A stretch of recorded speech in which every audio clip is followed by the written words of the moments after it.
బతుకు బతుకుతారు. కుమ్మర్లు, తూర్పు కాపులు, వాళ్ళ గుండెల్లో దింపిన గుణపాలు అంటే జేసీబీలు ఎంత బాధగా ఉంటాయో నొప్పి తెలియాలా?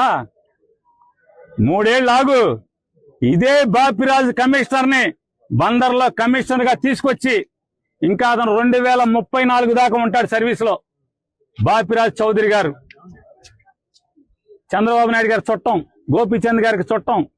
ఈ బాపిరాజు చౌదరి గారిని 2029 గవర్నమెంట్ రాగానే, జగన్ రాగానే ఆ కమిషనర్ బందర్ పోస్టింగ్ తీసుకొచ్చి ఇదే బాధ, ఇదే ప్రొక్లైన్ దిగితే గుండెల్లో ఎంత బాధ ఉంటుందో నీకు.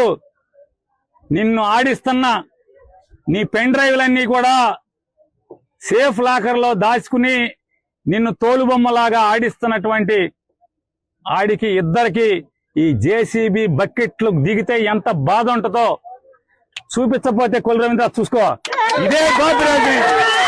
ఇదే బాపిరాజుని బందర్ తీసుకొస్తా. ఇదే పోలీసులు ఎవరెవరైతే ఉన్నాడో, పొద్దున ఒకడు ఉన్నాడు చల్లగా శంపందిలాగా ఉన్నాడు, ఆడిని కూడా ఇక్కడికే తీసుకొచ్చి ఇక్కడే నీ ఇళ్లకి కాపలా పెట్టి బందోబస్తు పెట్టి నువ్వు ఎట్లా అయితే వస్తే వీళ్ళందరినీ ఈడిపించావో, చొక్కాలు పట్టుకుని, చీరలు పట్టుకుని, జాకెట్లు పట్టుకుని ఈడిపించావో ఈ మనుషుల్ని, అట్లాగే నిన్ను నీ కోసం వచ్చిన ప్రతి ఒక్కరిని ఇదే పోలీసులు వాళ్ళు ఎవడెవడైతే వచ్చాడో సిఐలు, ఎస్ఐలు మొత్తం అందరినీ నీ ఇళ్ల చుట్టూ, బైపాస్ లో ఇంటి చుట్టూ, ఇక్కడ పార్కులో కట్టిన ఇంటి చుట్టూ అదే పోలీసుల్ని పెట్టి, అదే బాపురాజుని పెట్టి, గోపాలరావు అసిస్టెంట్ కమిషనర్ ఒకన్నాడు. ఎవరెవరైతే ఈ పాడు పనులు, తప్పుడు పనులు ఇన్వాల్వ్ అయ్యారో నోటీసులు ఇవ్వకుండా, ఏసీపీ నీ ఇంటికి ప్లాన్ లేదు, నీ ఇల్లు ఎక్కడో నాకు తెలుసు, నీకు తెలుసు. అలాగే TPO, TPS assistant commissioner Gopalarao, నువ్వు బందర్ వదిలి వెళ్ళిపోతావేమో.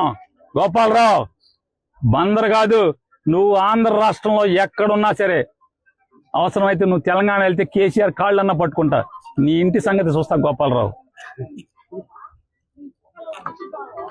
మనిషి జన్మ ఎత్తలేదా మీరని అడుగుతున్నాను. మనిషి జన్మ ఎత్తలేదా ఎవడు మీరు అసలు? అధికారులా? అలాగే జిల్లా ఎస్పీ నాయుడు గారిని కూడా అడుగుతున్నా.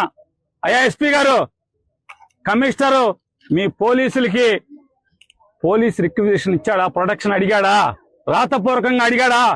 ఫోన్ చేసి కొల్లు రవీంద్ర అడగటం కాదు ఎస్పీ గారు, నిన్ను రాతపూర్వకంగా మున్సిపల్ కమిషనర్ మీ పోలీసుల్ని నాకు పోలీస్ బందోబస్తు కావాలి, సోన్సో నోటీస్ నంబర్ ప్రకారం కోలదోయటానికి నేను వాళ్ళకి నోటీస్ ఇచ్చాను, నిన్ను పోలీస్ ప్రొటెక్షన్ రాతపూర్వకంగా అడిగాడా? మీరు ఆలోచించుకోండి ఎస్పీ గారు. మీరు ఊరికే కొల్లు రవీంద్ర తానా అంటే తందానా అని కొల్లు రవీంద్ర ఫోన్ చేయగానే మీరు లేచి నుంచి పోలీసులను పంపిస్తే ఇది ధర్మమా మీ ఐపీఎస్ ఉద్యోగానికి? ఎస్పీ గారు, రాతపూర్వకంగా కమిషనర్ మిమ్మల్ని అడగడా? మీరు అడిగితే కనుక అది మీడియాకి రిలీజ్ చేయండి.